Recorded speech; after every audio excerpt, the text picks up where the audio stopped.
This is not an ordinary portrait. It's called The Fortunate Slave, and it was painted in 1734 by the English painter William Hall.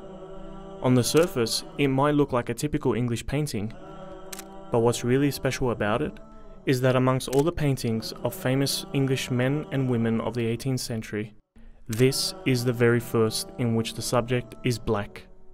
And once you know the story of its subject, Ayuba Suleiman Diallo, you'll see what makes this painting extraordinary. Born and raised in eastern Senegal to a prominent Muslim family, Diallo was known for his great intelligence and memory from a young age. By the time he was 15, he had memorized the entire Quran and familiarized himself with the Maliki school of Islamic law. Unfortunately for Diallo, his life quickly changed, from one of study and scholarship to the horror of slavery.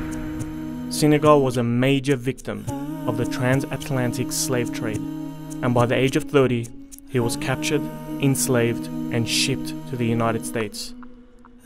Despite the cruelty and abuse he faced, Diallo remained devoted to his Islamic rituals, going into nearby woods to pray 5 times a day. After a child humiliated him and threw dirt in his face during prayer, Diallo decided to flee the plantation only to be recaptured and imprisoned. Diallo decided to write a letter from prison to his father in Africa. This letter was intercepted by James Edward Oglethorpe, the director of the Royal African Company and the founder of the American colony of Georgia. Upon reading it, Oglethorpe wrote that he was touched by Diallo's words and arranged that Diallo was to be freed and sent over to England. When Diallo arrived in 1733, he was greeted as a free man amongst the people of England. He made friends in the circles of the elite and would often debate with Christian priests and bishops. At a time known for its extreme racial prejudice, people were impressed with his intelligence, monotheistic beliefs, and piety.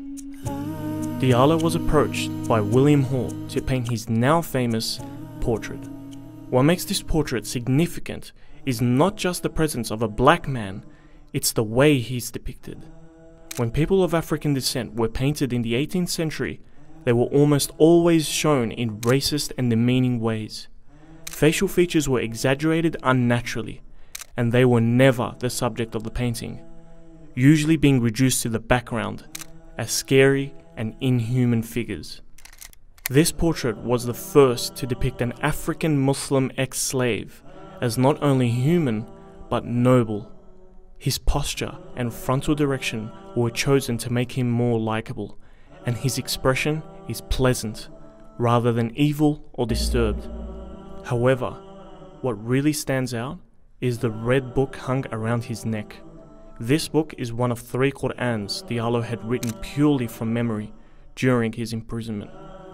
In many ways, this portrait sums up his incredible story. A profoundly religious West African man, enslaved and abused, who won respect and freedom from a society that believed he was inferior, and who throughout his years in slavery never lost pride in his identity as a black Muslim.